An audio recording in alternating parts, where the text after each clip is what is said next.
सौभाग्य के बात बा। हाँ जी कि हमारे भगिना ऋषु बाबू के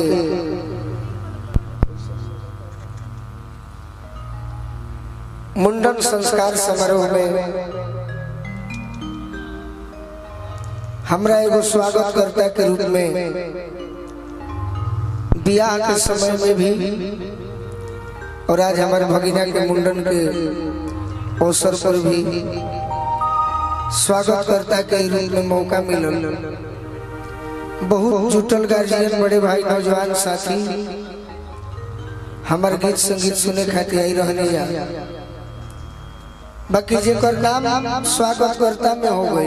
हाँ जी स्वागत करता अपने का वहीं के फेरे में लग जास तो आई जुटल कलाकार के स्वागत के करी। सही बात है। यही से हम बैठे रहने की ताकि सब कलाकार ए दरबार में ए मंच पर बाकी मत रहो, ताकि बिहने भइला जाके कहे जे हमरा मौका ना मिलल। सही बात। तो हम एगो गीत गावतनी, ओकरा बाद कार्यक्रम के देखल जी, आगे बढ़ावल।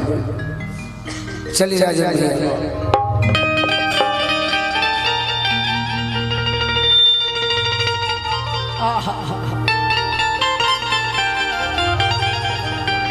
जय हो क्या सोनू भैया, ठंडा रहो ठंडा रहो।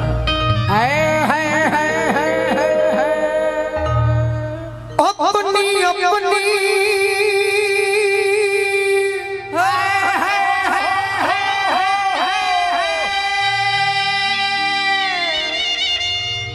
धुन है,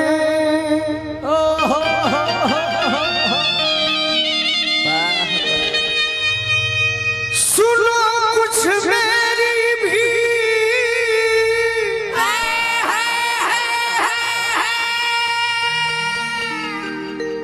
आप अगर बड़े हैं तो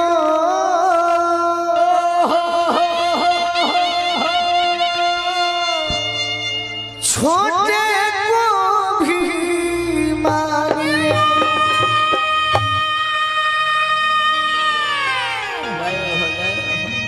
एक लाइन माई के बारे में कह दिए। हाँ जी कह दी। जननी के जननी हो जननी जनक के तू,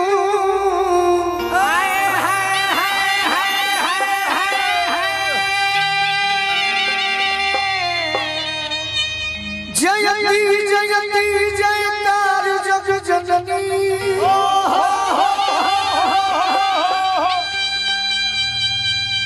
जननी तू जोगिन के विषयन के भोगिन के,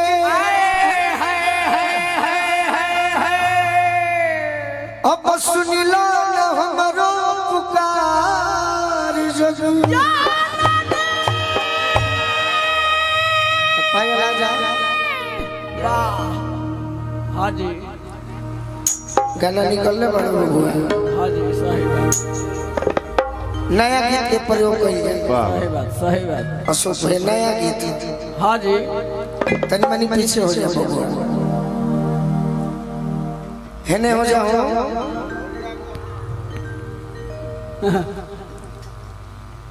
वाह। एगो यार हाँ जी अपने चाहे वाली लड़की से का हो कहतर। का कहता हो। एगो यार हाँ जी अपना चाहे वाली लड़की